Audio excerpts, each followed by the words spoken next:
Hello, and welcome to A VO's Journey. My name is Anthony Pica. This show is all about helping the new and upcoming voiceover artists grow their business and sidestep all the crazy things that I seem to step on. Today is Monday, the 9th of August. We are going to be talking about a method that I have used successfully for years in order to be a better voice actor, and I'm going to share it with you today in this episode. All right, good beans. Before we move on to that, real quick, if you haven't had a chance, hit that like and subscribe button. Also, we'd love to have you join A VO's Journey Elite. This is a group that we meet weekly. We meet on Monday and Wednesdays, and the whole point of this group is to get together and help each other grow our businesses through marketing, through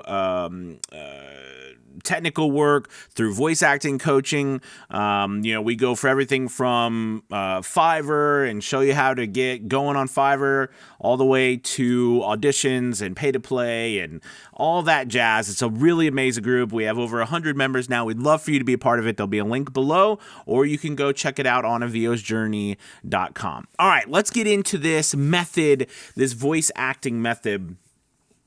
I've worked with a lot of actors throughout my career and now a lot of voice actors over the last 5 years. And, especially new voice actors coming into the industry, there is always a question, how do I make the voiceover sound interesting? And a lot of times when we listen, when we're speaking and we're narrating something, we're really trying to make it sound interesting to us, because we think, hey, if it's interesting to us to read, okay, like make it sound interesting, then the people listening will be interested. But this is something that is probably actually far from the truth. And this method that I want to share with you will help you get past that concern or worry about, hey, how am I supposed to be doing this? For the longest time, when I first started voice acting, all I did, every time I did an audiobook or something, I would just constantly go into it thinking, okay, how am I going to do this? And then I would just start and I'd be like, okay, I got to make it sound interesting. How do I make it sound interesting? I'm going to try this voice, or I'm going to try this voice. You know what I mean? I was always searching for how to make it sound interesting. And then it became me searching for how do I become comfortable. Okay, because it was the comfortableness that started to bother the snot out of me. Like I wasn't comfortable doing it.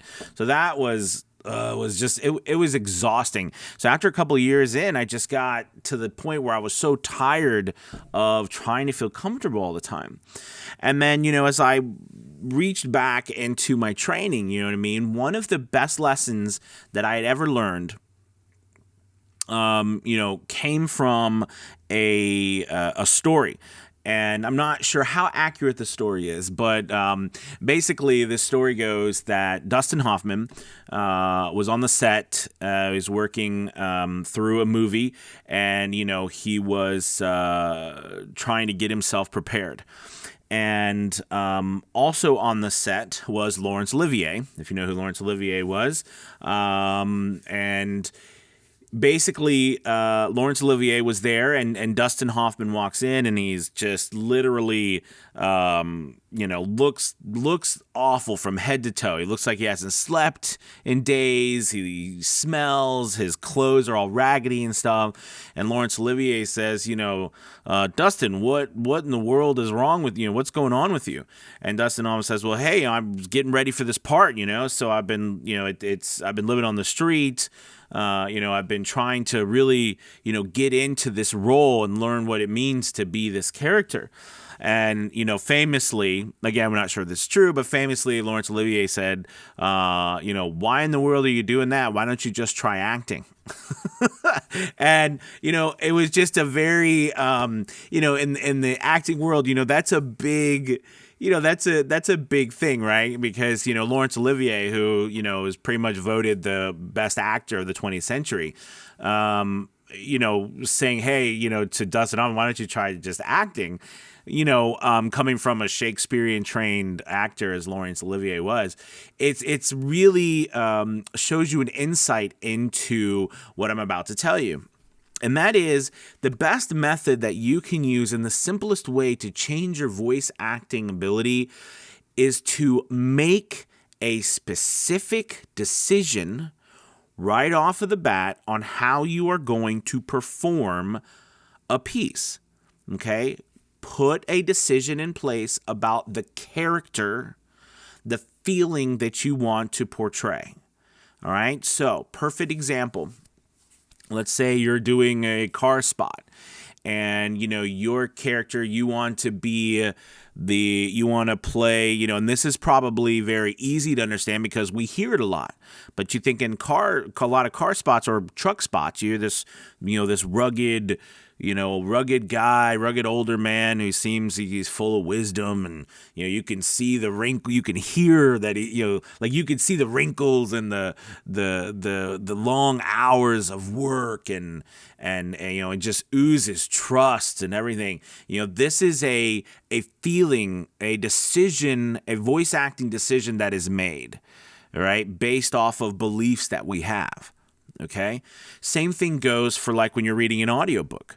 Okay. And you're trying to figure out, okay, well, how does this character behave? How do they act? Well, your job is to make a specific acting decision. And it can be a lot of times in acting, it's you making it up based off of whatever information you have at that moment. So maybe you have no information. So you say, I'm going to play this character sassy. All right. And so, like everything that character does now, you come at it from the standpoint of this person's sassy, or this person is upbeat and happy, or this person is, suspicious of everybody. So everything they talk about is very suspicious. It's very, inquisitive. They're always thinking, what are you doing? There's always, right? Like you make an acting decision. And what you will find is when you make a decision, and decision can be an adjective. It can be a way of thinking. It can be a feeling. Okay. When you put that in place, you will find that your acting takes care of itself because now you have a purpose. Most of the times we don't have a purpose, and that causes us to, sound awkward when we're reading. All right. I hope that this helps. Post some comments below, and if you've used this method, and if not, you have any other questions, post them below. I'd love to answer them. Also, don't forget to check out Avio's Journey Elite. We'd love to have you join. It's fantastic. We're growing. I've got some more news. Like I said, I'm going to put that on the a podcast that I'm doing probably later today. But other than that, we'd love to have you. Thank you so much for watching. You have a good one. I will talk to you later. Goodbye. Goodbye.